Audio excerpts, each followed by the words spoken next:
In this video, I will show you how to capture stunning shots like this, even with the most budget-friendly gear. The photos you'll see were taken with a camera and lens combo that cost me less than $1,000. Actually, under $700 if you go for used gear. I've made videos on photographing kingfishers with various setups, but this time I challenged myself to get up close, sharp and detailed shots of this amazing little bird using the least amount of gear possible. Stick around and I'll guide you through everything so you can get similar results too. For this shoot, I'm using a Nikon Z30 with a 50 to 250mm lens, which Nikon kindly lent to me. But don't worry, these techniques and settings will work with almost any camera kit, regardless of brand. Okay, first, how to find the kingfishers. When searching for kingfishers, focus on rivers and streams with shallow, slow-moving water. They often perch on nearby branches and dive into the water to catch food. Another helpful tip is to listen to their calls, as you're often able to hear them before seeing them. They sound like this.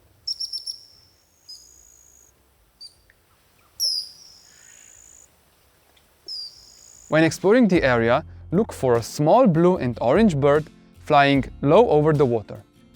Always approach the water very slowly and as quietly as possible, as the kingfishers can be very shy.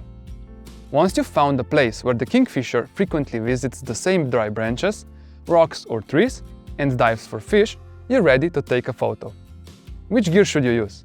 And how to set it up? For this technique to work, you'll need a camera, a lens, a tripod and a wireless remote or your phone to trigger the camera from a distance. I will be using a Nikon Z30 with a 50 to 250mm f4.5 to 6.3 VR lens, a compact travel tripod from Sirui and a SnapBridge phone app. Like I said, this technique works with any gear you have. I'm just using Nikon to demonstrate it because I already own most of the gear. First, let's discuss the camera.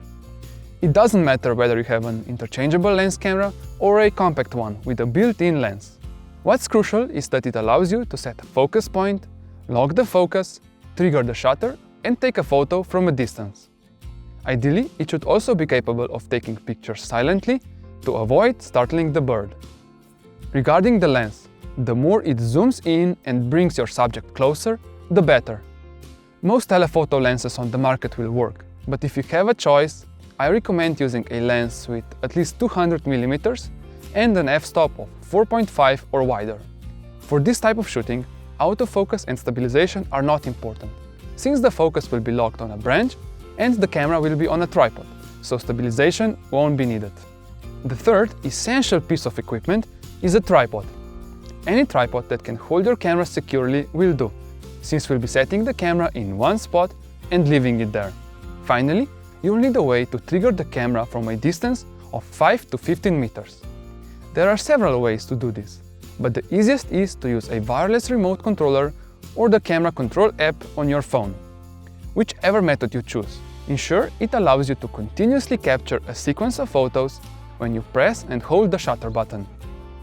If your camera brand offers an app that lets you see the live view from the camera while triggering the camera continuously, use that option. For instance, with Nikon cameras, the SnapBridge app can do both, but not simultaneously.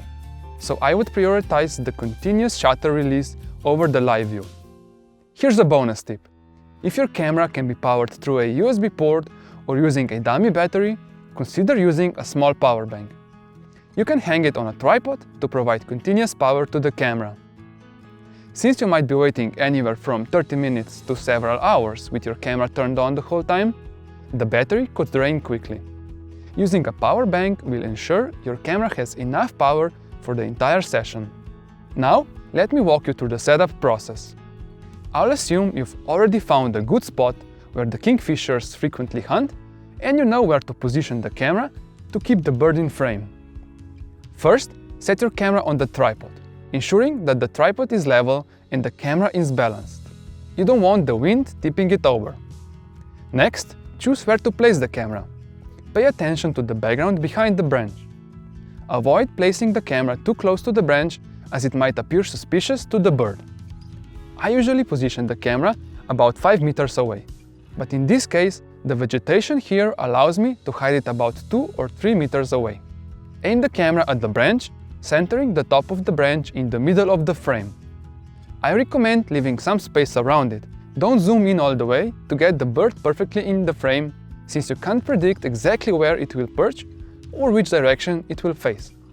Remember, you won't be able to adjust the angle during the shoot, so set it up now for the best chance to capture the kingfishers. Later, you can crop the photo on your computer to place the bird in a more suitable position, such as along the rule of thirds. With the camera in place, it's time to turn it on and check the settings. Don't forget to ensure your battery is full or your power bank is connected, and that your memory card is inserted. Now prepare the camera for the shooting.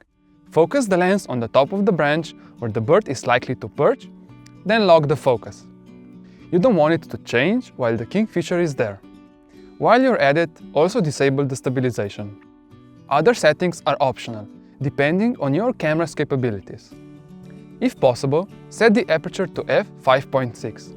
This will give you enough depth of field to keep the bird in focus, even if it doesn't land exactly where you predicted, while still blurring the background. If you want more light and a blurrier background, go for a lower f-stop number. For more background detail, use a higher f number.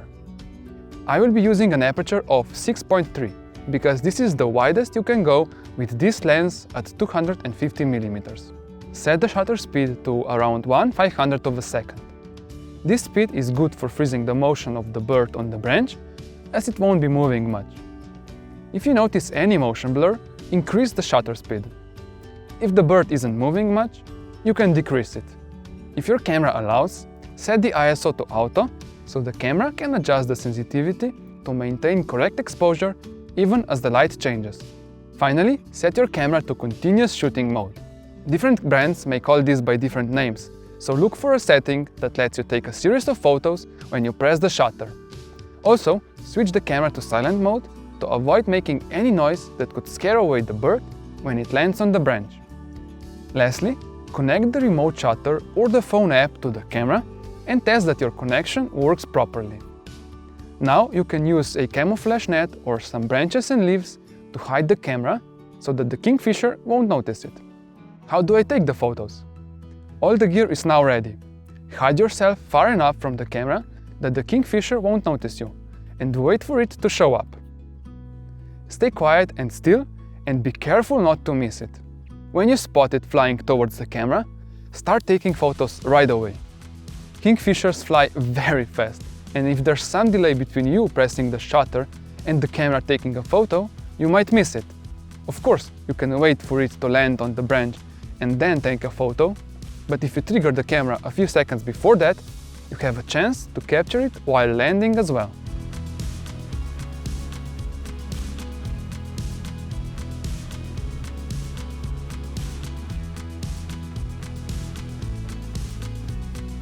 The most important tip. One thing that I can't stress enough. Be patient. It might not work out on the first try. You might have some technical problems, or the kingfisher might not come and sit on your branch. Just keep trying, enjoy the process, and the results will come. It took me several attempts to capture the photos I had envisioned. Time and again, the kingfisher would either fly past the branch or land facing away from the camera. Even if technically everything goes well, the weather might not be cooperating. One day I sat in the same spot from sunrise to sunset, waiting for the kingfisher to come. And the only time it sat on the branch was in the early morning when it was still dark and so foggy I could barely see the branch. As of now, this is my 4th tutorial on the topic of photographing kingfishers, and I already covered different approaches and different levels of gear. So I'm curious, about what tutorial would you be interested in me making next? Please comment with your ideas and suggestions down below.